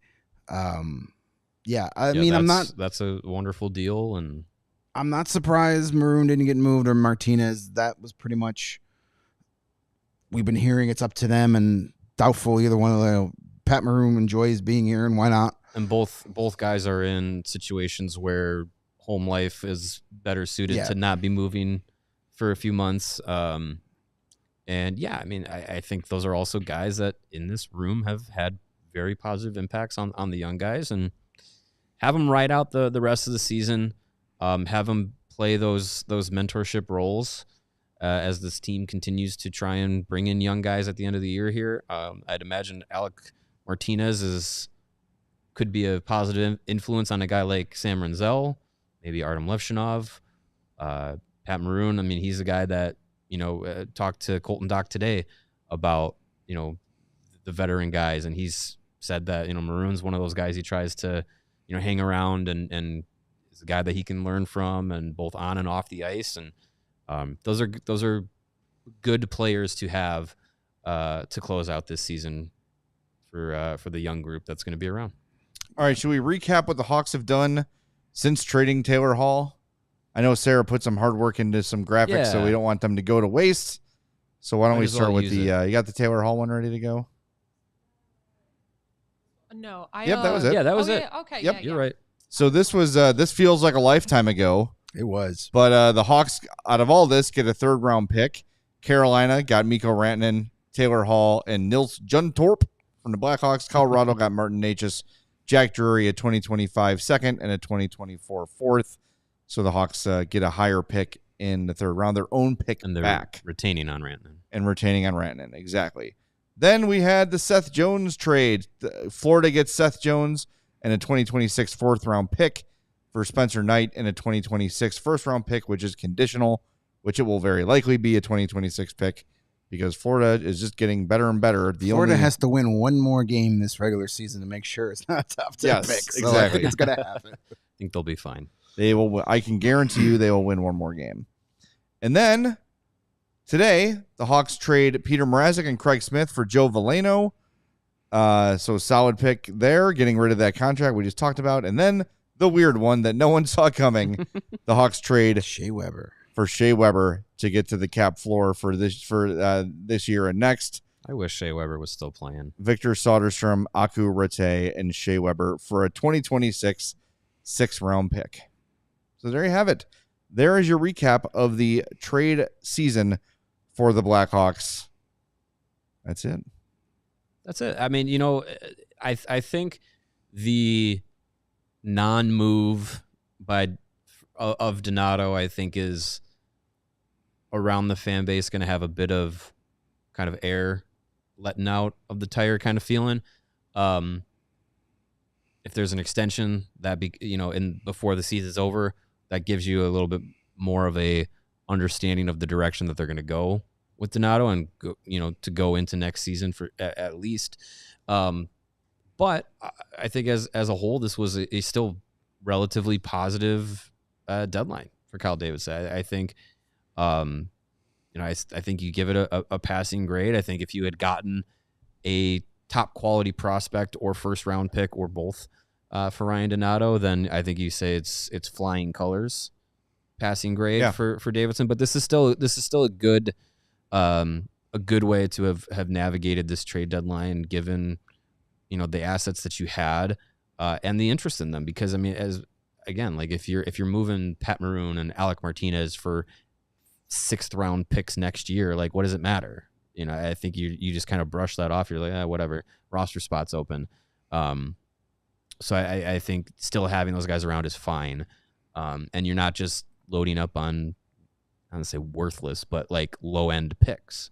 So I think on the whole, this is a good deadline and trade season for Davidson. And I think you still can come away with, opportunities for young guys to come in and make impacts on this team to end the year. You have tons of options going into the next season to improve the roster on the NHL side of things. Yeah, it's probably a little bit of an unsatisfying day because you wanted a little more action, but no, I don't think anyone thought they'd be able to get rid of Mrazek without having to give something up of significance or a third team being involved. Right. Yeah, and they handled that. And we'll see if Donato resigns here. Cool. Your point earlier, Mario, of if now Donato just has told the Hawks he's not interested in the contract and walks, then okay, you got to look at it a little differently, saying, well, you could have gotten something for him. Right. Surely someone offered something for Ryan Donato, but right now I have no problem with Kyle Davidson setting his price, saying, whatever it might have been. I need a second or first or a top prospect for Donato, and if I don't get it, I'm not doing it. Cool. But now bring him back, right? So that we got to see it play out. And we'll talk to him today at 4:30, and I'm sure he will offer significant clarity on that front. Yeah, and there's something about continuity on an NHL roster, and it's time to start rewarding guys for, we've talked about with Donato, improving his skating, all the work he put in. He's having a career year. Reward him. I don't expect this, whatever extension, if he gets one, to be ridiculous. It's not going to prevent the Blackhawks from doing any other moves. It's not going to force them to have to trade away a young prospect in order to keep him. It's not going to be any of that. It's not going to be Brian Bickle. It's not going to be any of these. You just traded for Shea Weber's contract. Yeah, you're. It's not going to hurt anything. And as we've seen with Kyle Davison, as you mentioned earlier, Jay, trading guys, not a big deal to him. See ya.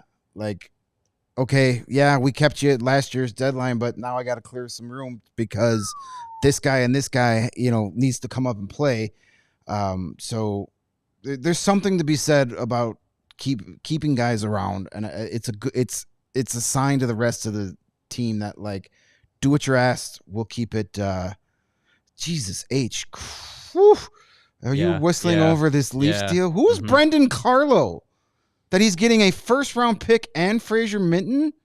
Jeez, yikes. There's a three-team deal, looks like, that's coming together here between Toronto, Boston, and the Penguins. This is from Frank Saravalli. Says, still piecing some details together. Believe there's also retention involved, but to the Maple Leafs would be Brandon Carlo.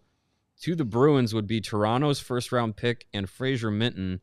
And somewhere in here, to the Penguins goes Connor Timmins and Connor Dewar.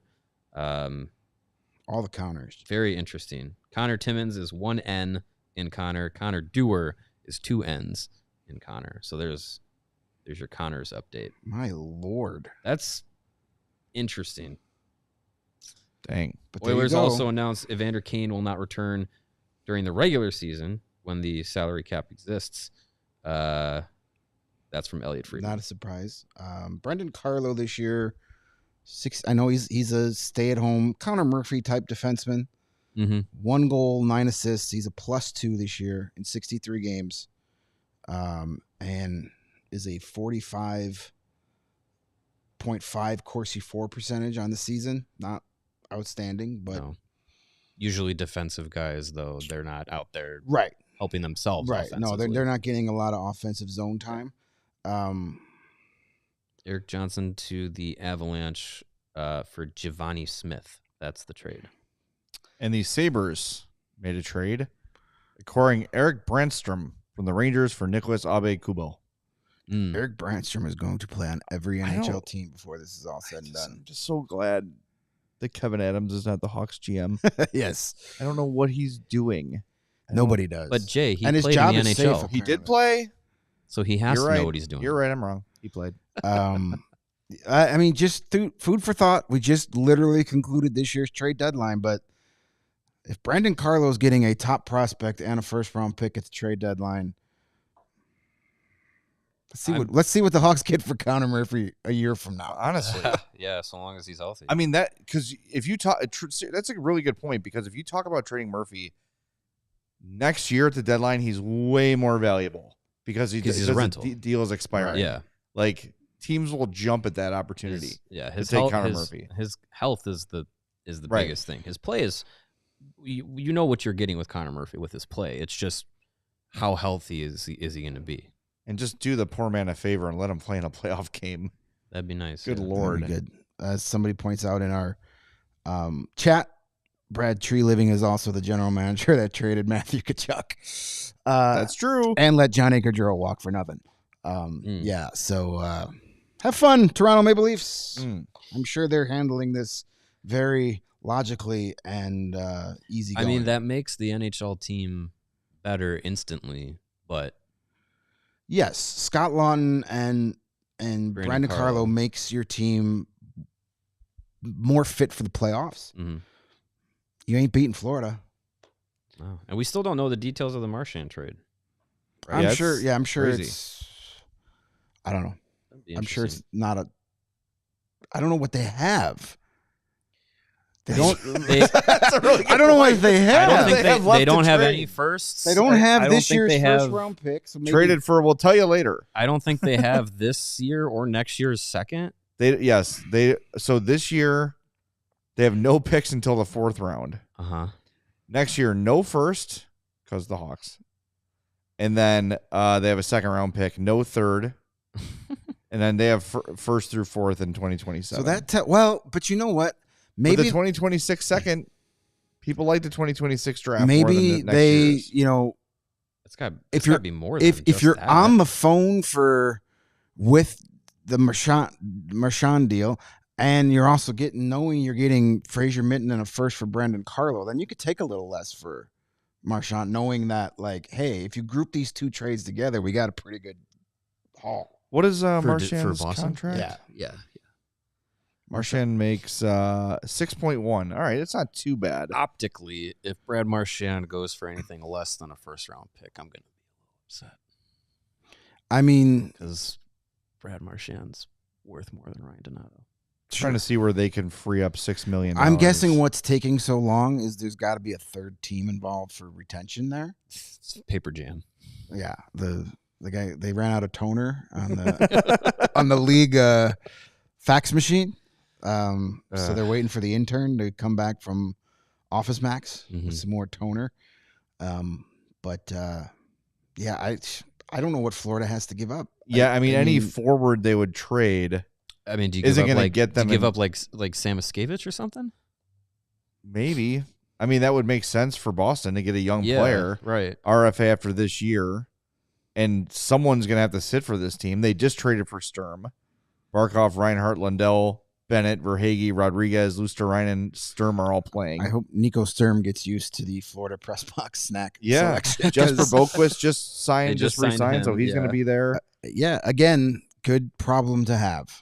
100%. I'm just trying to see where they're going to clear money to get him on the roster. Unless they're Oh, do they have Someone else is hurt. Do they have a youngish player to send back? No one's is making a significant amount of money. That's the only thing. Who's Like on their defensive core? Ekblad, Jones, Forsling, Mikola Kulikov, Balinskis. He makes $850K, and Nate Schmidt makes $800K. Yeah, I don't know. Not my problem. Yeah, I'm glad Don't it's not. care. All I know is watching Brad Marchand on the Florida Panthers is going to be It's going to be amazing. wild. I can't wait. fun. It's going to be so much fun, especially when Kachuk gets back. They are going to be the rattiest, I hope they put scumbaggiest team ever, and it's going to be glorious. I hope they put Marchand, Kachuk, and Bennett on a line. Why the I hell not? guarantee you will. Even just Literally Paul murderers Maurice, row. like just for the first game they're together, just for the first shift of the playoffs, like First, here you go. and then they'll all fight. enjoy. It'll be like the Hanson brothers first shift. It'll be like USA in Canada. Slapshot. All right, we're going to wrap things up soon, but let's get to these super chats. Thomas Salata says, is this trade deadline going into the Remember When file along with the Jujar Kara on the power play? I haven't cracked open the Remember When file. Maybe we do that tonight The file in the has, post-game show. there hasn't been too many wacky file moments this season. Not really. Not good wacky. At Well, least. we might be coming up with one tonight when TJ Brody is the fourth line Yeah. right winger. Oh, God. yeah, forward TJ Brody. That might. Be an interesting David one. Garcia, $2 says Pasternak for a couple of firsts, maybe a prospect. I don't think Boston's in any hurry. Like Greg was saying earlier, Yeah, they're they're not. not going to completely rebuild. They're retooling. I would do that though, but they're Yeah, not- 100%. they're Oh, not- I'd make they're that not going trade, to. but Boston's not going to make Yes. that. Yeah, no. And Unit B Media, I think they were with us the other night, says, thanks for covering this. Much better than the STL pod. Is that St. Louis? St. Louis. Well, of Well, course. duh. It's in St. Louis. Yeah, it's much. Any podcast based out of St. Louis. Everybody we're better knows than that. St. Louis blows. I just made that up. You guys can use it if you want. Sweet. I'm going to write a song. Trademark. You totally should. I want to remind everybody we are going to be on after Hawks and Utah tonight. Spencer Knight back between the pipes. Nick Should be a Foligno lot of also fun. back in the lineup. Yeah, Foligno's back. And maybe Joe Veleno. We'll see if Joe We'll Veleno gets see. there in time. Yeah. Kyle Davison talks at 4:30, so we'll get more from him. Figure out a little bit more of what happened with Donato, or what didn't happen, rather. Yep. We'll get that We'll Kyle go from Davidson there. up on YouTube as soon as we can. So Mhm. as soon as it's over, and obviously some clips on social and everything too. So lots of good stuff coming tonight. It's a long day, but we want to thank everybody for being with us. We really do appreciate it. Thanks to Sarah for putting in extra time. Long day for her as well. So we'll talk to you after Hawks and eventual Mammoth on the CHGO Blackhawks podcast. We all silly like the mayor.